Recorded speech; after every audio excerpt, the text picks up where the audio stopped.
오늘도 변함없이 하나님을 예배하기 위해 하나님 예배자로 쓰신 모든 주님의 말씀교회 성도님들 주님의 이름으로 환영하며 축복합니다. 다 같이 묵상 기도하시며 하나님 앞으로 나아가시겠습니다.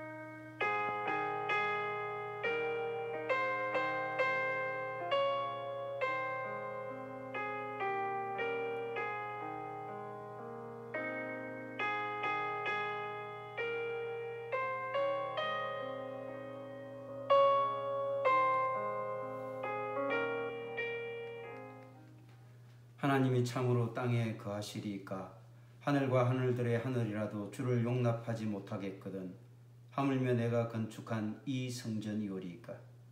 그러나 내 하나님 여호와여, 주의 종의 기도와 간구를 돌아보시며 이 종이 오늘 주 앞에서 부르짖음과 비는 기도를 들으시옵소서. 주께서 전에 말씀하시기를 내 이름이 거기 있으리라 하신 곳 이 성전을 향하여 주의 눈이 주야로 보시오며 주의 종이 이곳을 향하여 비는 기도를 들으시옵소서. 주의 종과 주의 백성 이스라엘이 이곳을 향하여 기도할 때에는 주는 그 간구함을 들으시되 주께서 계신 곳 하늘에서 들으시사 사하여 주시옵소서. 전능하신 하나님 아버지, 오늘도 성전된 저희 각자에게 임하여 주시고 역사해 주셔서 우리를 인도에 가신 하나님 아버지께 찬송과 영광을 올려드립니다. 솔로몬의 성전을 봉헌하는 심정으로 주님의 몸된 성전, 하나님께서 내주하시며 주관해 가시는 참된 성전으로 저희 각자가 서가게 하여 주시옵소서. 이 시간 말씀으로 그 역사를 이루어 주실 줄 믿습니다. 저희들이 드리는 예배가 영과 진리로 드려지는 산 예배가 되게 하시고 삶의 예배가 되게 하여 주시옵소서. 감사드리오며 예수님 이름으로 기도드리옵나이다. 아멘. 사도신경 하시며 우리 다 같이 하나님 앞에 신앙 고백 하시겠습니다. 전능하사 천지를 만드신 하나님 아버지를 내가 믿사오며 그 외아들 우리 주 예수 그리스도를 믿사오니 이는 성령으로 잉태하사 동정녀 마리아에게 나시고 본디오 빌라도에게 고난을 받으사 십자가에 못 박혀 죽으시고 장사한 지 사흘 만에 죽은 자 가운데서 다시 살아나시며 하늘로 오르사 전능하신 하나님 우편에 앉아 계시다가 저리로서 산자와 죽은 자를 심판하러 오시리라. 성령을 믿사오며 거룩한 공회와 성도가 서로 교통하는 것과 죄를 사하여 주시는 것과 몸이 다시 사는 것과 영원히 사는 것을 믿사옵나이다. 아멘. 다 같이 찬송가 70장 하나님 앞에 불러주시겠습니다.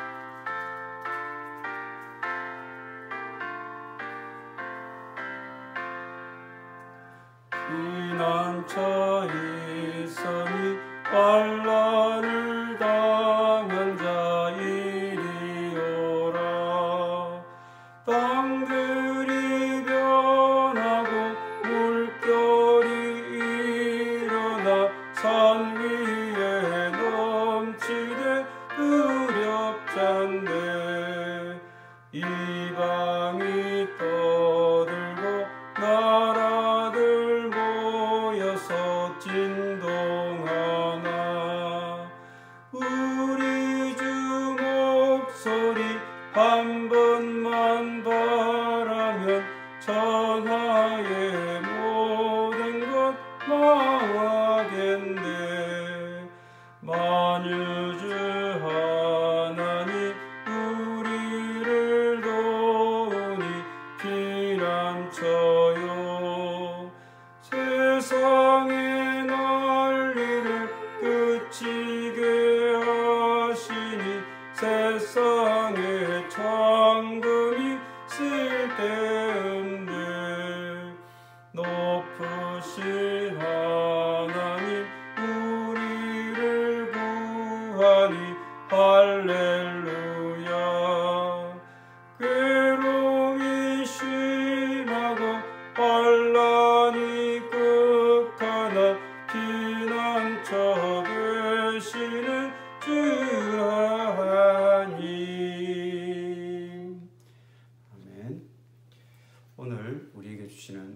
말씀은 열왕기상 9장 1절에서 7절까지 말씀입니다.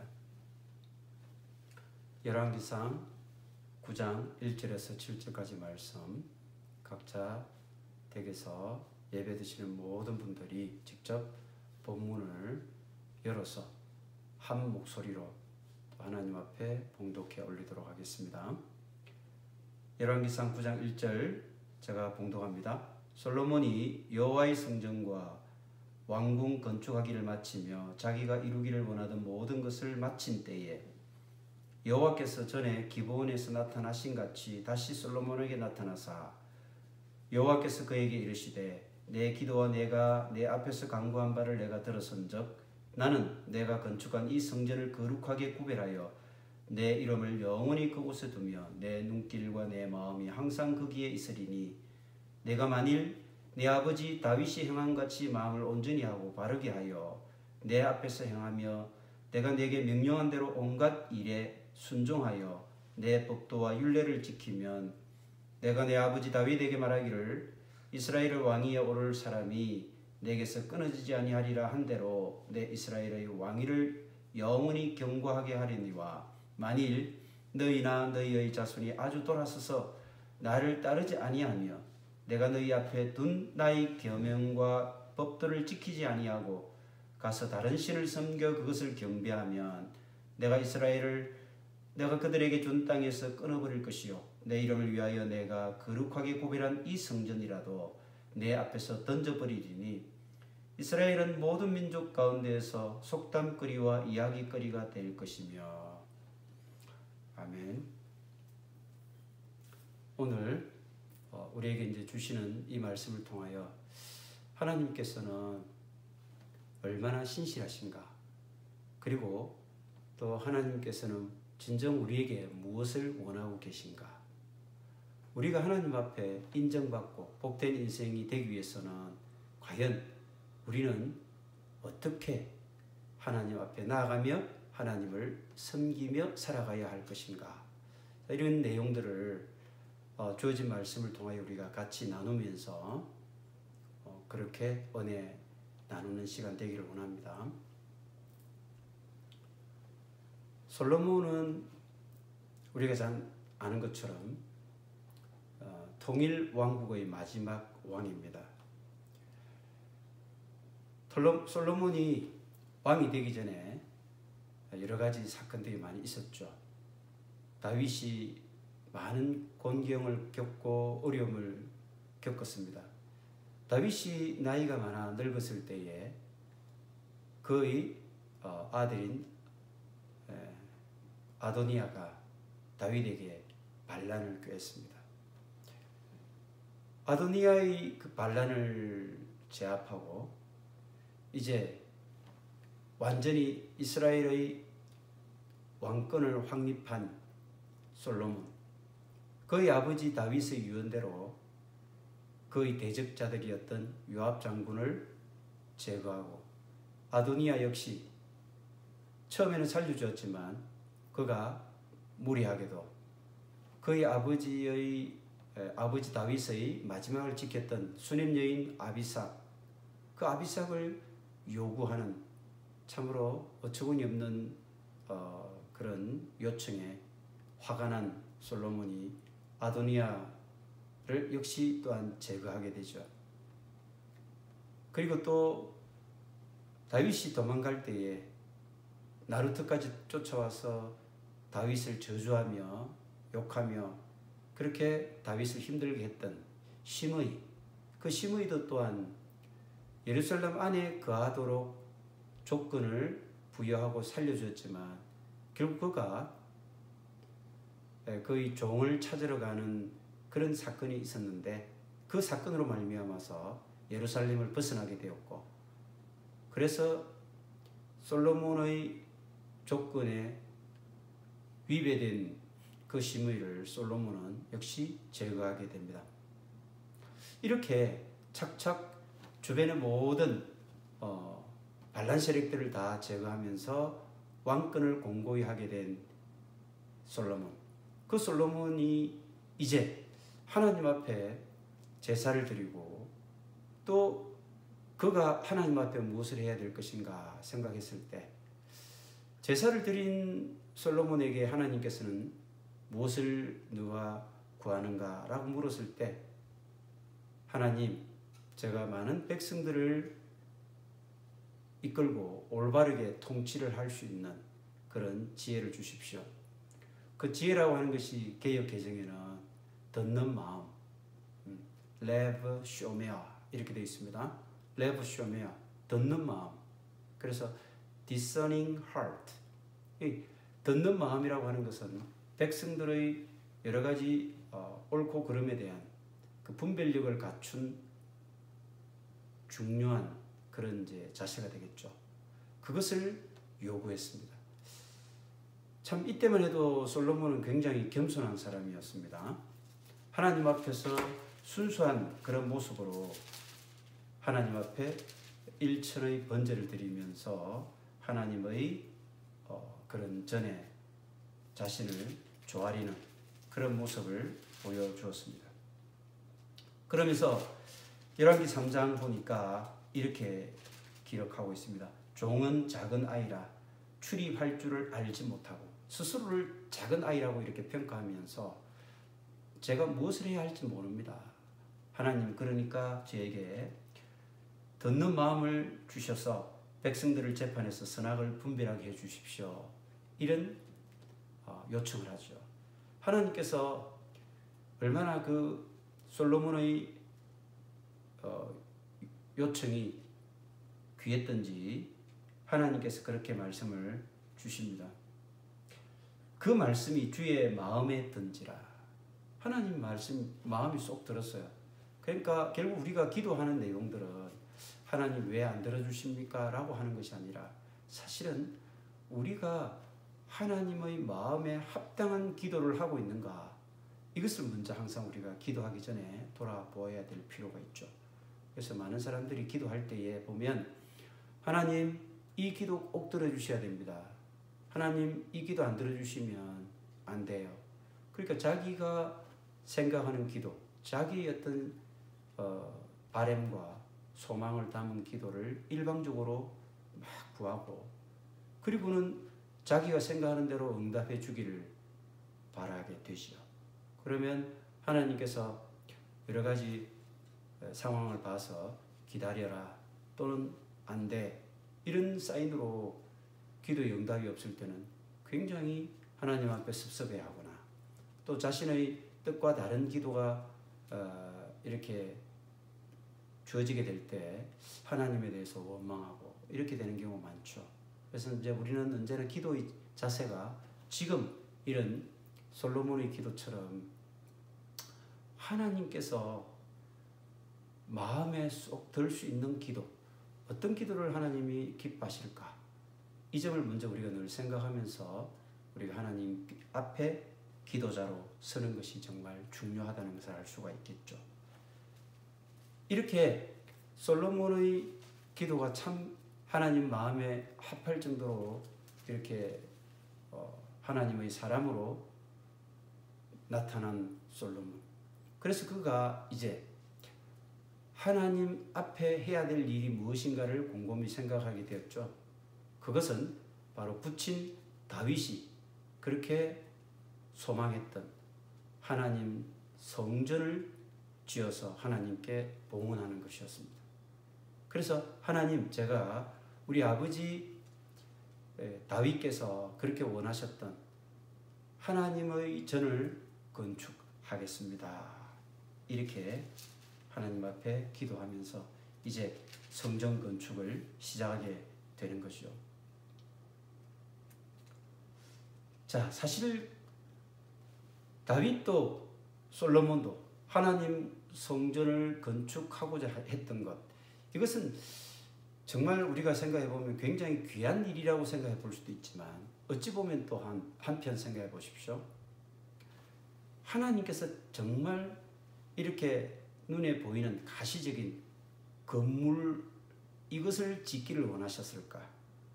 하나님의 전이 정말 광야를 유랑할 때에 그 성막 안에 있는 것이 하나님이 부끄러워서 너희들이 웅장하고 화려한 건물을 하나 지어봐라. 지어서 나에게 바쳐라. 이런 하나님이셨을까요? 그렇지 않다는 겁니다. 우리가 아는 것처럼 다윗과 솔로몬이 이렇게 하나님 전을 건축하고자 했던 것, 사실 따지고 보면 이것은 하나님이 정말 간절히 원하는 것이었다기보다는 그들의 하나님을 향한 종교적 열정, 이것 때문이었다는 것입니다. 그러니까 정확하게 말하면 하나님이 진정으로 원해서 이루어진 성전 건축이 아니라 내가 이렇게 하면 하나님이 기뻐하실 것이다, 또는 내가 이렇게 하는 것이야말로 하나님을 기쁘게 해드리는 것이 아니겠느냐라고 하는 그런 종교적인 열정과 열심, 그것에서 사실 비롯된 것이 바로 성전 건축이었다라고 하는 것이죠. 자, 이것을 이제 우리는 오늘 말씀을 통해서 한번 살펴볼 필요가 있을 것입니다. 열왕기상 6장 1절 말씀입니다. 이스라엘 자손이 애굽 땅에서 나온 지 480년이요 솔로몬이 이스라엘 왕이 된 지 4년 둘째 달에 솔로몬이 여호와를 위하여 성전 건축하기를 시작하였더라. 이제 성전 건축이 시작이 됐는데 곧 출애굽한 지 400년, 솔로몬이 그 왕위에 있은 지가 4년, 이때 그는 하나님의 전을 건축하는 대사역을 시작했다라고 하는 것입니다. 그런데 하나님의 말씀이 솔로몬에게 임하게 됩니다. 이런 말씀이 6장 12절입니다. 여호와의 말씀이 솔로몬에게 임하여 이르시되 내가 지금 이 성전을 건축하니 내가 만일 내 법도를 따르며 내 율례를 행하며 내 모든 계명을 지켜 그대로 행하면 내가 내 아버지 다윗에게 한 말을 내게 확실히 이룰 것이요 내가 또한 이스라엘 자손 가운데 거하며 내 백성 이스라엘을 버리지 아니하리라 하셨더라. 지금 보면 하나님께서 솔로몬에게 나타나서 하신 말씀을 우리가 곰곰이 새겨볼 필요가 있습니다. 왜냐하면 생각해 보십시오. 우리가 만약에 하나님이 정말 그렇게 귀하게 여기고 정말 하나님이 진정으로 원하는 것이 성전 건축이었다라고 한다면 당연히 하나님께서는 그래, 네가 이렇게 귀한 일을 한다고 그러면 내가 너에게 이 귀한 일을 한 것에 대해서 이러한 복을 내려주겠다라고 말씀하셔야 되지 않겠습니까? 그런데 그런 말씀은 없어요. 네가 성전을 건축한다고 하니 내가 이런 복을 주겠다, 이런 말씀이 전혀 없다는 것입니다. 오히려 12절에 다시 한 번 더 보시면요, 내가 지금 이 성전을 건축하니 내가 만일 내 법도를 따르며 내 율례를 행하며 내 모든 계명을 지켜 그대로 행하면 다윗에게 한 말을 확실히 이룰 것이고 이스라엘 자손 가운데 거할 것이고 내 백성 이스라엘을 버리지 않겠다라고 이렇게 축복을 해주시는 거거든요. 그러니까요, 건축하기 때문에 또는 건축을 해서 잘 마무리한다면 이런 말씀이 없어요. 오히려 내 법도를 따르고 율례를 행하며 계명을 지켜 그대로 행하면 이것이 하나님께서 복을 주시는 중요한 조건입니다. 그것은 무엇을 말합니까? 바로 너희들이 가시적으로 눈에 보이는 성전, 이 성전을 짓는다고 해서 내가 그에 따른 복을 너희들에게 주겠다라는 그런 의미가 아니죠. 오히려 그 성전보다는 내 율례를 따르고 법도를 지키고 내 계명을 지켜 행하는 것이야말로 내가 진정 원하는 것이다, 내가 기뻐하는 것이다. 그런 것이 내가 너희들에게 복을 줄 중요한 전제 조건이 된다, 이렇게 말씀하시는 거예요. 솔로몬의 성전 건축을 그렇다면 하나님께서는 왜 허락하셨을까요? 사실은 하나님께서 솔로몬의 성전 건축을 허락하신 것은 정말 하나님의 원해서라기보다는 정말 다윗과 솔로몬이 그렇게 열정적으로 종교적인 열심에서 그렇게 하려고 시도하니까 그래? 그러면 한번 해봐라. 이런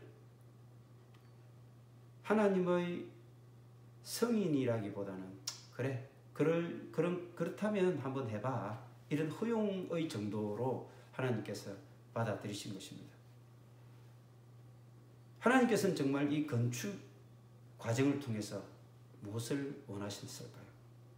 그것은 첫 번째, 하나님은 손으로 지은 공간, 인간이 손으로 지은 이 제한된 공간에 머무시는 분이 아니라는 것을 결국은 깨닫기를 원했습니다. 하나님은 온 우주에 충만하신 분입니다. 하나님을 그 작은 공간에 가둘 수 있겠습니까? 두 번째, 사람의 손으로 지은 것은 영원한 것이 없다라고 하는 것을 깨닫기를 원했습니다. 결국은 아무리 화려하게 웅장하게 또는 좋은 재료를 가지고 짓는다 한들 세월이 흐르면 다 그것은 쇠퇴할 것이고, 그리고 또 영원한 것이 없다라고 하는 것입니다. 또 한 가지, 세 번째, 이 유한한 성전이라고 하는 것은 그래서 허무한 것인데 이것을 통해서 오히려 영원한 성전을 소망하며 그것을 바라보며 나아가야 한다는 것을 깨닫게 해 주시기를 원하셨다는 것입니다. 영원한 성전 무엇입니까? 바로 예수 그리스도 아닙니까? 예수 그리스도. 이 유한한 성전은 정말 허망한 것입니다. 우리에게 대망하고 소망해야 될 것은 영원한 성전이죠. 영원한 성전 예수 그리스도. 인생의 답은 그리스도, 예수 앞에 있는 것 아니겠습니까? 십자가 앞에 우리가 설 때의 인생은 정말 단순해집니다. 그 복잡한 것들은 다 사라지고 어려움들 다 사라지게 된다는 것입니다. 오직 예수.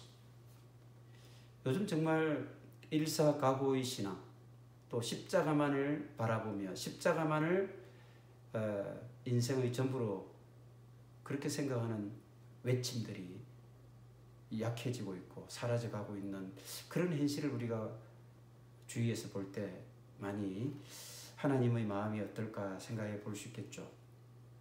또 한 가지, 솔로몬의 이 건축을 하나님이 정말 그래 해봐, 그러면 너희들이 꼭 그렇다면 해봐 라고 이렇게 하셨을 때 하나님은 이 성전 건축을 통해서 정말 이 종교적인 열정으로 건축된 성전, 이것은 사실 본래 의미를 잃고 언젠가는 황폐해져 갈 수밖에 없는 것이다. 이것을 깨닫기를 원했습니다. 겉모양이 화려하면 할수록 사실 그 내면은 어떻습니까?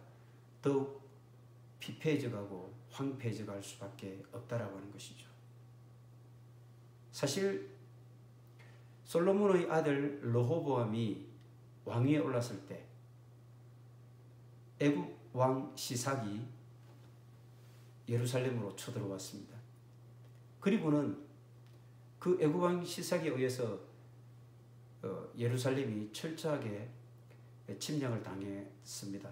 그때 애굽 왕 시삭이 예루살렘을 점령하고 난 후에 한 짓이 뭐냐면 하나님의 성전에 들어가서 하나님의 성전에 있던 그 많은 금, 보물들을 다 이렇게 가져갔습니다.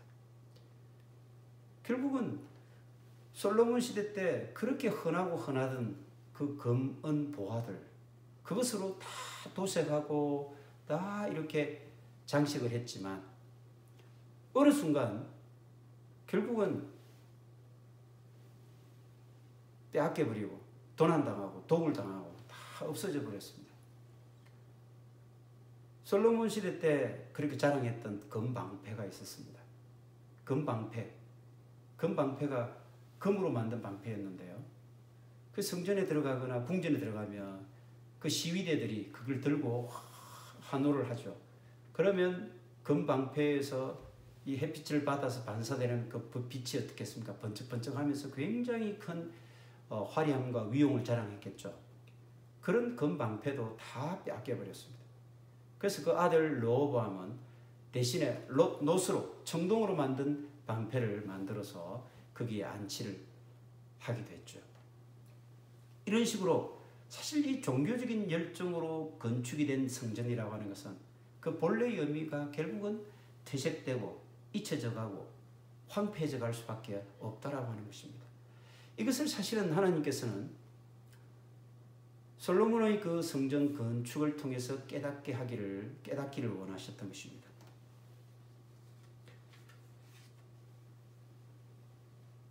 진정 하나님께서 원하는 성전 건축, 이것은 어떤 것을 원하십니까? 하나님은 오늘 말씀대로 성전 그 자체를 원하기보다는 하나님의 삼중적인 그 조건을 이렇게 말씀하셨습니다. 세 가지를 다시 한번 우리가 기억해 보면요. 하나님의 법도를 따르고 하나님의 율례를 행하며 하나님의 계명을 지켜 그대로 행하는 것을 요구하셨습니다. 이 세 가지 삼중 반복 대꾸를 통해서 하나님이 요구하시는 것은 사실은 하나입니다. 말씀을 지켜 행하는 것이죠. 뭐 내용은 조금씩 다른 것 같지만 결국 결론은 하나거든요.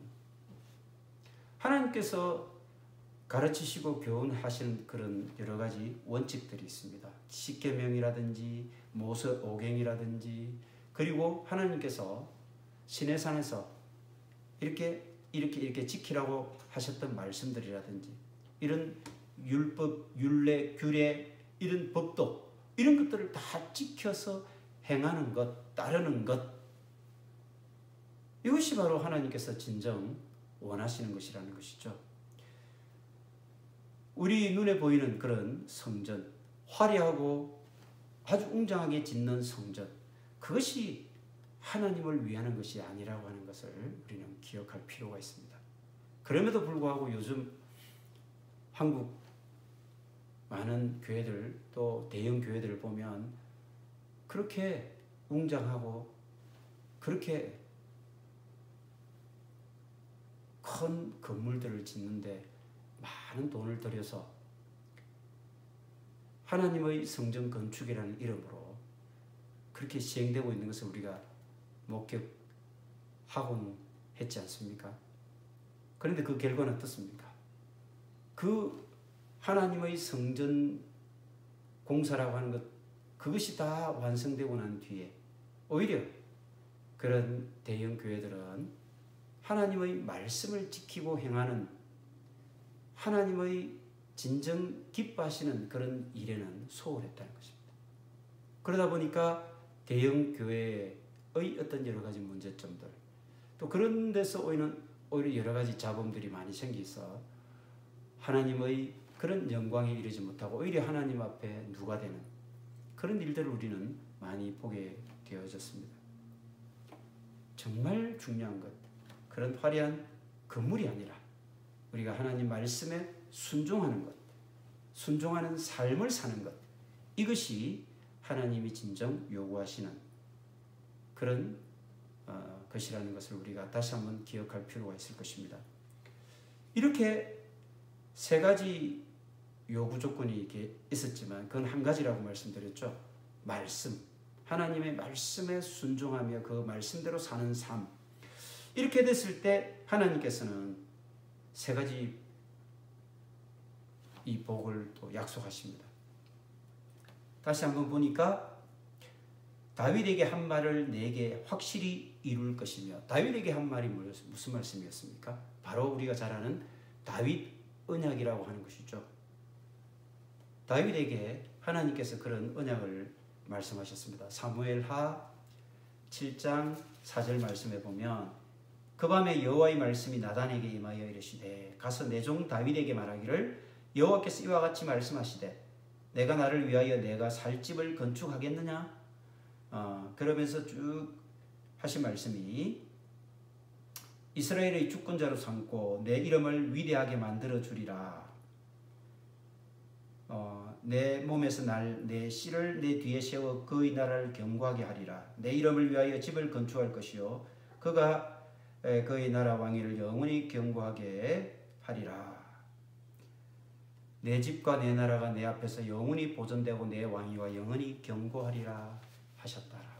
이 다윗이 하나님의 전을 건축하려고 마음먹었을 때, 또 그런 계획을 세웠을 때 선지자 나단을 통해서 그렇게 약속을 해주고 있지 않습니까? 이렇게 이 다윗 언약을 확실하게 이루어주겠다라고 하는 것입니다. 이것을 그 아들 솔로몬에게 지금 약속하시는 겁니다. 두 번째는 이스라엘 자손 가운데 거하겠다. 내 백성 이스라엘을 버리지 아니할 것이다. 이것을 하나님께서 솔로몬에게 언약으로 주시는 것이죠. 다시 한번 우리가 생각해 볼 거는요. 솔로몬이 건축을 하기 때문에 그 성전 건축이 마음에 들어서 하나님께서 이 세 가지 언약을 주시는 것이 아닙니다. 분명히 우리가 그것을 기억해야 됩니다. 성전 건축 때문에 결국 이 말씀까지 이르게 되었지만 성전 건축을 하나님께서 기뻐하셔서 그런 것이 아니라 오히려 하나님은 이 세 가지 복된 언약의 말씀을 하나님 말씀에 순종하는 삶을 사는 것을 전제로 했다는 것을 우리가 잊어서는 안 된다라고 하는 것입니다. 그래서 우리가 하나님 임재를 경험하고 하나님의 보호하심을 받기 위해서는 말씀에 순종하는 삶을 살아야 한다는 것이죠. 우리가 교회에서 정말 우리가 주님을 위하는 일을 한다고 하지만 외형적인 것에 치중하는 그런 경우가 너무 많죠. 하나님의 뜻과 말씀에 순종하는 삶을 사는 것이 우리는 무엇보다 중요하다라고 하는 것을 꼭 기억할 필요가 있습니다. 이 건축을 통해서 하나님께서는 솔로몬에게 성전 건축 그 자체보다는 근본적으로 그가 하나님의 법도 안에서 인생을 살아가기를 원하고 계시다는 것을 우리는 잊지 말아야 한다는 것입니다. 성전 건축하는 것이 무엇입니까? 사실은 이 성전을 짓는다는 것은 하나님의 법도와 율례, 계명을 지켜나가는 과정이죠. 그렇기 때문에 성전을 짓는 것 자체가 목적이 되어서는 결코 안 된다라고 하는 것입니다. 성전을 짓는 그 과정 자체가 하나님의 말씀, 즉 법도, 하나님의 율례 이것을 지켜 따르고 행하는 그런 삶의 한 과정이기 때문에 그래서 하나님께서 그것을 허락하셨던 것입니다. 하나님의 성전이라고 하는 이 건물이 아무리 잘 지어졌다 한다 할지라도 정말 하나님 말씀에 대한 이런 순종 이것이 없다면 하나님의 복은 결코 임하지 않는다라고 하는 것을 우리가 기억해야 됩니다. 또 한 가지는 이 성전을 건축함에 있어서 솔로몬은 하나님께서 지시하신 그 방법, 하나님이 지시하신 그 식양에 따라 철저하게 그대로 이렇게 건축을 행했다라고 하는 것입니다. 결국은 자신의 어떤 취향이나 자신이 생각하는 자신이 좋겠다라고 이렇게 계산했던 그런 방식이 아니었다라고 하는 걸 기억할 필요가 있습니다. 그래서 철저하게 하나님이 지시하시고 하나님이 원하시는 바를 따라 건축이 이루어졌다라고 하는 것, 이것을 우리가 기억을 해본다면 솔로몬의 인생 또한 하나님의 율례를 따라서 살아가야 하는 그 삶이 복된 삶이라고 하는 것을 이 말씀을 통해서 우리가 알 수 있는 것이죠. 하나님의 말씀에 순종하면 하나님께 절대로 하나님은 우리를 떠나지 않을 것입니다. 하나님은 우리를 외면하지 않을 것입니다. 그런데 왜 이렇게 하나님의 성전을 건축하면서 그렇게 많은 공을 들였던 솔로몬, 그가 어떻게 하나님 앞에서 실패한 인생으로 전락하게 되었을까? 그것은 우리가 너무 잘 아는 신명기서의 그 말씀을 지키지 못했기 때문입니다. 신명기 17장 14절에서 20절까지 말씀입니다. 이 말씀은 우리가 자주 인용을 했던 말씀인데요. 자주 인용을 했던 말씀이지만 자주 또 우리가 반복해서 인용할 필요가 있습니다. 이스라엘의 왕이 되려고 하는 사람들에 대해서 하나님께서 이런 조건을 제시했던 거죠. 자, 신명기 17장 14절에서 20절까지 말씀인데요. 내가 내 하나님 여호와께서 내게 주시는 땅에 이르러 그 땅을 차지하고 거주할 때에 만일 우리도 우리 주위의 모든 민족들 같이 우리 위에 왕을 세워야겠다는 생각이 나거든. 모세하고 이렇게 지금 가나안 땅을 향해서 가고 있습니다. 모압 평지에서 모세가 이스라엘 백성을 모아놓고 마지막 유언처럼 하는 그런 설교의 장면에서 이런 말씀이 나옵니다. 그때는 이스라엘의 왕은 없습니다. 모세는 당연히 하나님이 왕이었고 모세는 하나님의 대언자로서 단순한 그들의 지도자에 불과했습니다. 하나님이 왕이셨어요. 근데 하나님은 이미 그들이 가나안 땅에 정착해서 살 때에 이들이 분명히 이방 민족들처럼 왕을 요구할 것이다. 그것을 아셨어요. 그래서 이런 예언적인 말씀을 하시는 거죠. 반드시 내 하나님 여호와께서 택하신 자를 내 위에 왕으로 세울 것이며 내 위에 왕을 세우려 하면 내 형제 중에서 한 사람을 할 것이요 내 형제 아닌 타국인을 내 위에 세우지 말 것이며 16절에 그는 병마를 많이 두지 말 것이요 백마를 많이 얻으려고 그 백성을 애굽으로 돌아가게 하지 말 것이니 이는 여호와께서 너희에게 이르시기를 너희가 이후에 그 길로 다시 돌아가지 말 것이라 하셨음이며 병마, 병거를 많이 두지 말라고 하십니다. 두 번째는 17절 그에게 아내를 많이 두어 그의 마음이 미혹되게 하지 말 것이며 아내를 많이 두어서 결국은 거기에 미혹되는 그런 실패한 왕이 되지 말아야 한다는 것이죠. 세 번째는 자기를 위하여 은금을 많이 쌓지 말 것이며 은금, 보물, 재물, 재화 이것을 쌓지 말라고 했어요. 그래서 하나님께서는 앞으로 왕이 될 사람들은 세 가지를 경계해야 한다. 첫 번째 병마, 두 번째는 아내, 세 번째는 많은 은금.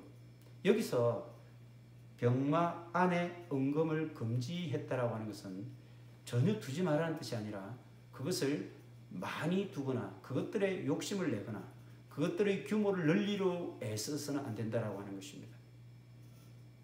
왜 그렇습니까? 결국은 병마나 아내를 많이 두거나 그 다음에 금은 보화를 많이 쌓으려고 하는 것은 인간적인 그런 욕망, 인간적인 계산으로 나라를 지키고 나라를 부강하게 하겠다라는 그런 계산입니다. 하나님은 분명히 말씀하십니다. 그 나라를 안전하게 지켜줄 그런 존재가 누구인가? 나라를 부강하게 할 수 있는 것이 무엇인가? 그것은 오직 하나님 한 분밖에 없다는 것을 분명히 기억해야 한다는 것입니다. 그럼에도 인간적인 생각으로 병마나 많은 아내를 두고 그리고 은금을 많이 확보하려고 하는 것은 절대로 왕으로서 해서는 안 될 일이다라고 이렇게 분명히 세 가지를 금지시켰습니다. 그러면서 아울러서 하나님께서는 반드시 이것을 해라 라고 하셨는데 그것이 뭐냐면 18절에 있죠. 그가 왕위에 오르거든 이 율법서의 등사본을 레위 사람 제사장 앞에서 책에 기록하여 평생에 자기 옆에 두고 읽어 그의 하나님 여호와 경외하기를 배우며 이 율법의 모든 말과 이 규례를 지켜 행할 것이라. 하나님께서 반드시 해라고 하는 것은 한 가지입니다. 바로 율법서의 등사본을 만들어서 그 책을 자기 옆에 두고 읽어야 된다고 했습니다. 그리고는 하나님 여호와 경외하기를 배우고 율법의 모든 말과 규례를 지켜 행하는 것, 이것이 왕이 지켜야 될 본분이라고 했습니다. 그러니까 장차 이스라엘의 왕이 될 사람들은요, 절대로 세 가지를 해서는 안 된다. 병마, 많은 아내, 많은 언금, 이것을 추구해서는 안 된다. 오히려 반드시 해야 될 하나님의 말씀을 늘 옆에 두고 그 말씀을 배우고 그 말씀을 지켜 행하는 것, 이것 말고는 없다는 것입니다. 왜? 모든 것들은 다 하나님의 손에 달려있다는 것이죠. 그 나라를 지켜주고 안전하게 하고 평안하게 하는 것, 그 나라를 부강하게 하는 것, 이것은 다 하나님 손에 달려있다는 것입니다. 이 사실을 왕이 될 사람들은 철저하게 깨닫고 지키고 그것을 인식하고 있어야 된다는 것이죠. 그런데 거기에 그는 실패했다는 것입니다. 열왕기상 3장 1절을 다시 한번 보겠습니다. 열왕기상 3장 1절. 솔로몬이 애굽의 왕 바로와 더불어 혼인 관계를 맺어 그의 딸을 맞이하고, 애굽의 왕 바로와 더불어 혼인 관계를 맺었습니다. 이걸 우리는 정략결혼이라고 하죠. 정략결혼. 자, 여기서부터 솔로몬의 아내는 이제 주변의 여러 왕국들의 공주들로 채워지기 시작합니다. 그 주변에 있는 나라를 점령할 때마다 그 주변 나라들과 조약을 맺습니다. 그러면서 그 나라의 공주를 데려다가 아내로 삼습니다. 그렇게 하면 솔로몬의 생각은 어땠을까요? 그 나라와 사돈지간이 되고 이렇게 부부간의 관계가 되니까 그 나라하고 전쟁할 이유가 없지 않습니까? 그러면 결국 이스라엘이 평안해질 것이라고 생각했던 것이죠. 그래서 점령하는 나라들마다 그 나라의 공주들을 데려다가 자기 아내로 삼았습니다. 그랬을 때 그의 아내가 몇 명이었습니까? 후궁이 700명에 이르렀습니다. 첩은 300명입니다. 후궁이 700명이라고 하는 것은요, 그렇게 해서 공주들을 왕족으로 이렇게 정략적 결혼이 이루어진 아내가 700명이었다는 것이고요. 그리고 평민들, 그냥 일반 사람들을 아내로 맞아들인 것이 첩으로 300명이나 되었다는 것입니다. 이것은 하나님의 신명기 말씀에 있는 왕이 지켜야 될 첫 번째 의무를 정면으로 위배한 것이죠. 솔로몬이 이렇게 정략 결혼에 나섰던 것, 그거 외에도 솔로몬은 또한 병거를 많이 확보하려고 했습니다. 열왕기상 4장 20절부터 26절까지 그런 말씀이 나옵니다. 유다와 이스라엘의 인구가 바닷가의 모래같이 많게 되매 먹고 마시며 즐거워하였으며, 솔로몬이 사는 동안 많은 나라들이 조공을 바쳐 그를 섬겼습니다. 그러면서 26절에 보면 솔로몬의 병거의 말 외양간이 4만이요 마병이 12,000명이며, 무슨 말입니까?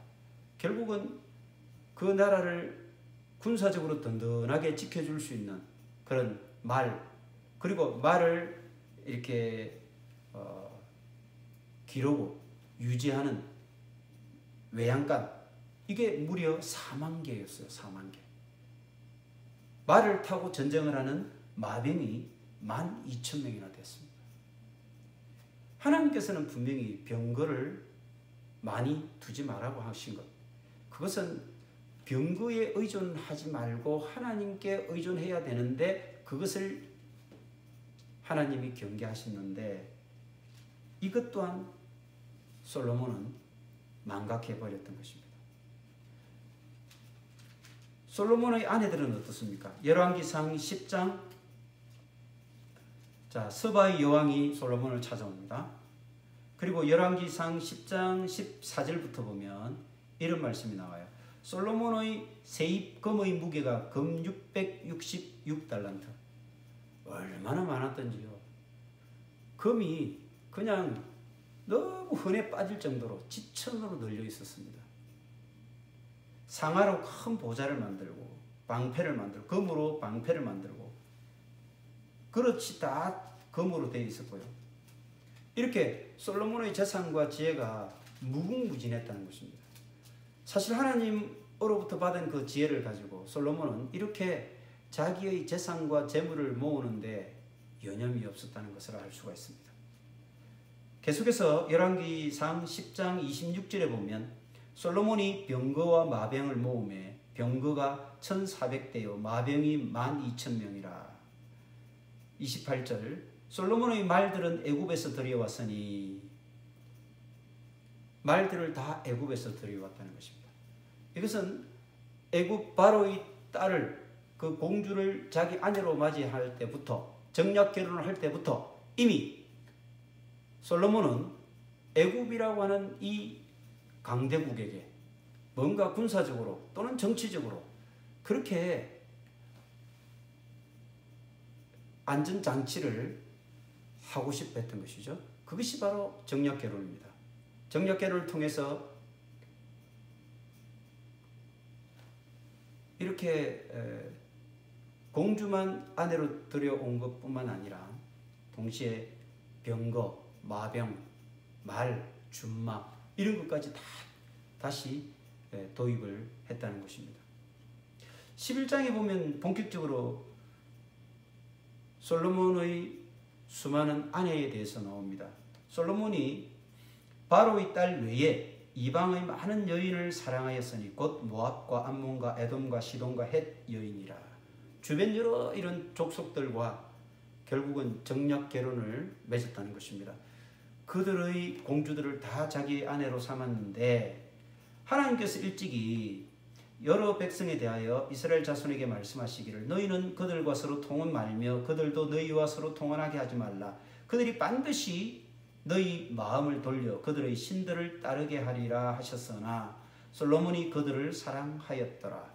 솔로몬이 그 공주를 사랑했다는 이 표현은 사실 공주를 사랑한 것이 아니라 그 공주들이 가지고 들어온 그들의 신들 바로 우상을 사랑했다는 것입니다.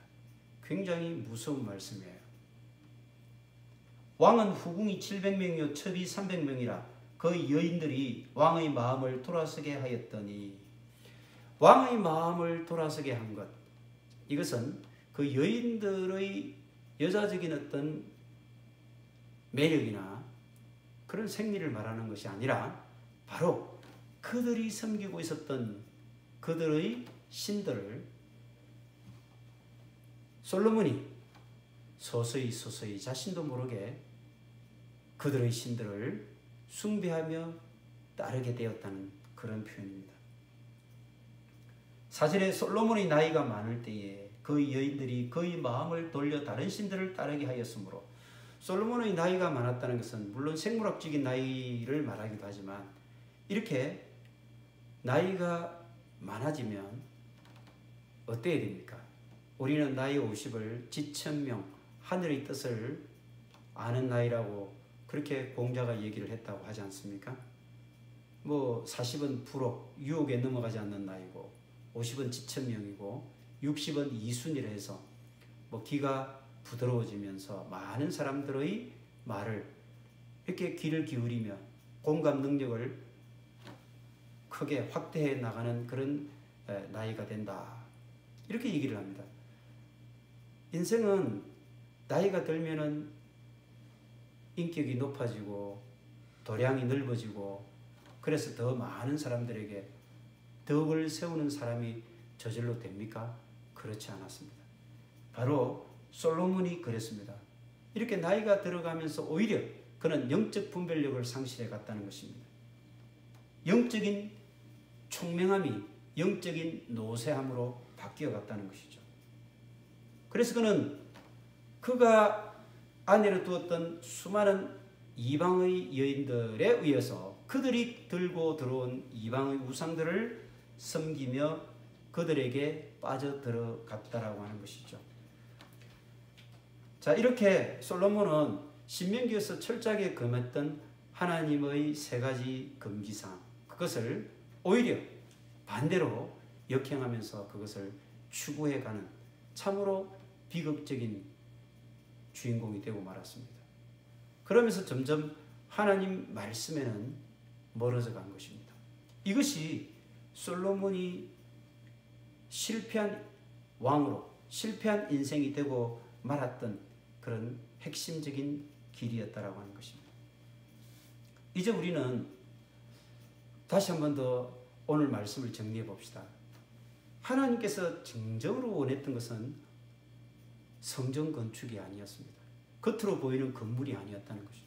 우리가 잘 알지 않습니까?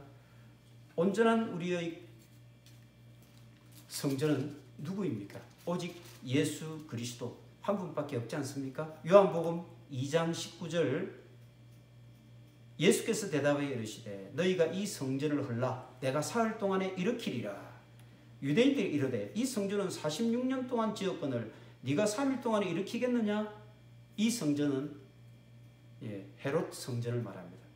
헤롯이 46년에 걸쳐서 어마어마한 규모의 성전을 지었거든요.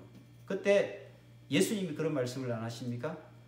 이거 다 헐어버리라. 내가 사흘 동안에 다시 일으키리라. 성전을.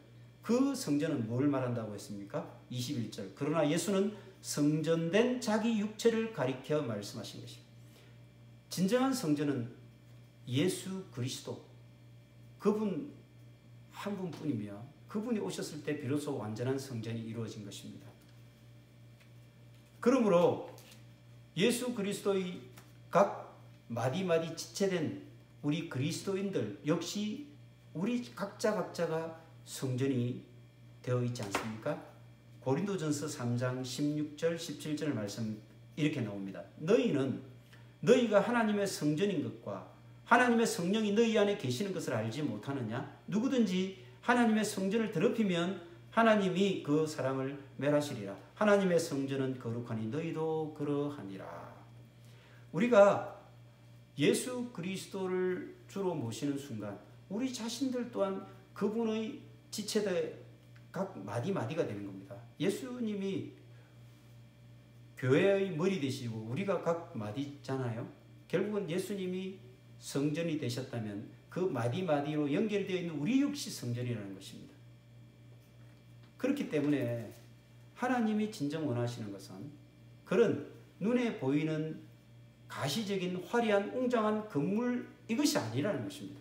결단코 그것이 아닙니다. 하나님은 오히려 우리 각자의 성전, 우리가 하나님의 그 율례와 법도와 하나님의 명령을 지켜 행하는, 그렇게 순종하며 살아가는 삶을 원하신다라고 하는 것입니다.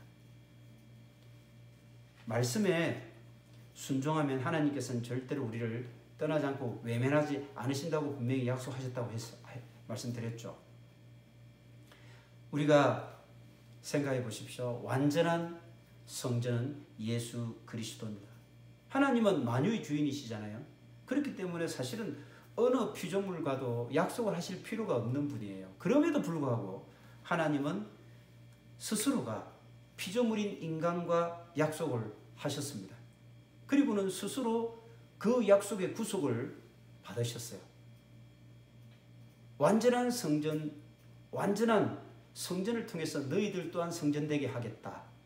그리고 너희들을 그 성전의 주인공으로 세우겠다라고 하나님이 피조물인 인간과 약속을 하셨고, 그 약속을 하나님 스스로가 지키기 위해서 스스로가 피조물이 되셔서 이 땅에 오셨습니다. 그분이 바로 성자 하나님 예수 그리스도 아니십니까? 우리와 함께 하시고 영원히 버리지 않겠다고 하신 이 거룩한 약속, 이것은 바로 메시아이신 예수 그리스도가 오심으로써 완전히 성취되지 않았습니까? 성자 하나님께서 육신을 입고 이 땅에 오셔서 우리와 함께 하시는 것이 바로 임마누엘입니다. 우리는 온전한 성전된 그런 복을 누리는 인생으로 바뀌게 되었습니다. 그것은 온전히 예수 그리스도, 그분이 성전이 되어 주셨기 때문입니다. 그러나 우리는 꼭 기억을 해야 됩니다. 우리가 그 온전한 성전 되신 예수 그리스도를 누리기 위해서는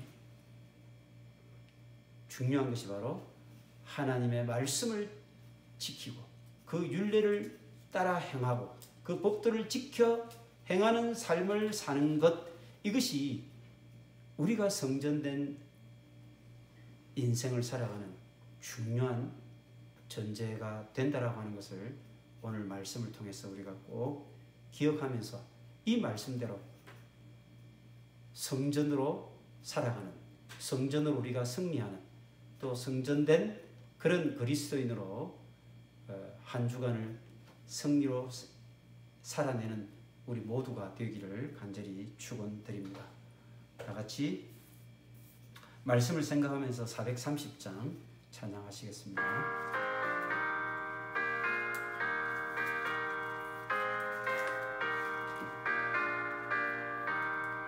주와 같이 길 가는 것 즐거운 일 아닌가.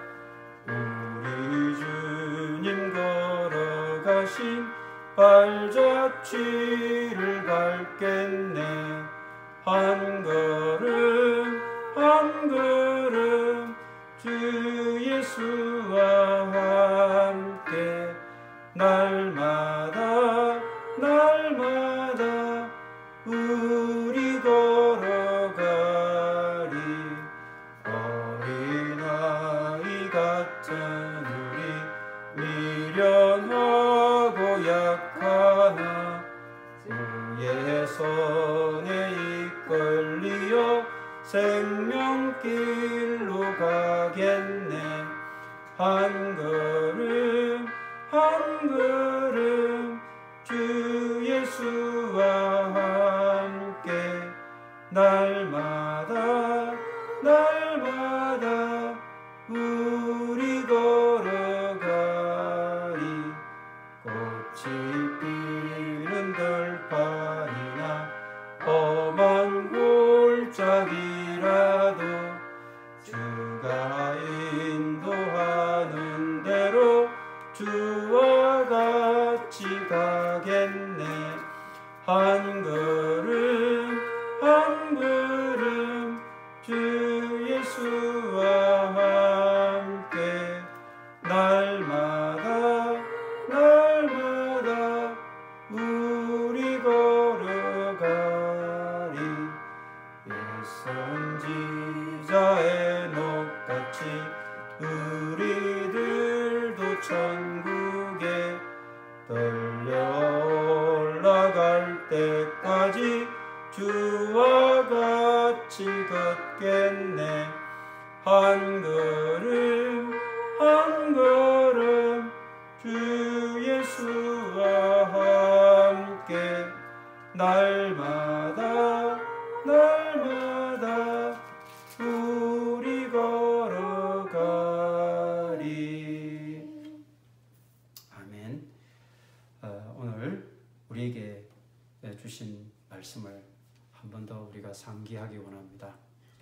솔로몬은 성전을 건축하기 시작할 때 하나님으로부터 그렇게 말씀을 받았고, 또 성전 건축을 7년에 걸쳐서 완성하고 난 뒤에도 그때도 또 하나님의 말씀을 이렇게 받습니다.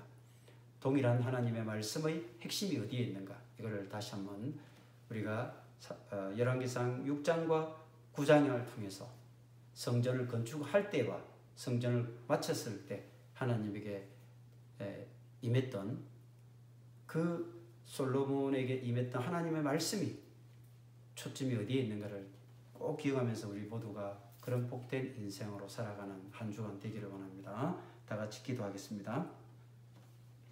살아계신 하나님 아버지, 저희들이 진정한 성전 되기를 원합니다.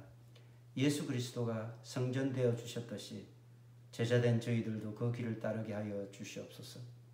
하나님 아버지, 저희들의 삶이 참 성전의 모습 되게 하여 주시옵소서. 삶 속에서 하나님을 예배하며 하나님의 말씀을 즐거워하며 그 말씀대로 순종하며 살아가는 참 행복을 추구하는 저희들 되게 하여 주시옵소서. 겉으로 보이는 화려한 겉모습보다 신실한 내면을 세워가는 굳건한 그리스도인들이 다 될 수 있도록 은혜 내려 주시옵소서. 이 세상의 가치관이나 세상 것들에 흔들리지 않고 오직 하나님만 바라보며 하나님 말씀으로만 삶의 등불을 삼고 십자가의 사랑을 전하는 우리 주님의 말씀교회 모든 성도들 되게 하여 주시옵소서. 이제는 하나님 아버지의 지극하신 사랑하심과 예수 그리스도의 무한하신 은혜와 성령님의 내주하시고 충만하시며 동행하심이 이 시간 모든 예배자의 심령과 그들의 삶 가운데 또한 그 가족들의 평안과 건강 가운데 그리고 그들의 일터와 생업의 현장 가운데 지금으로부터 영원까지 함께하여 주시기를 간절히 축원하옵나이다.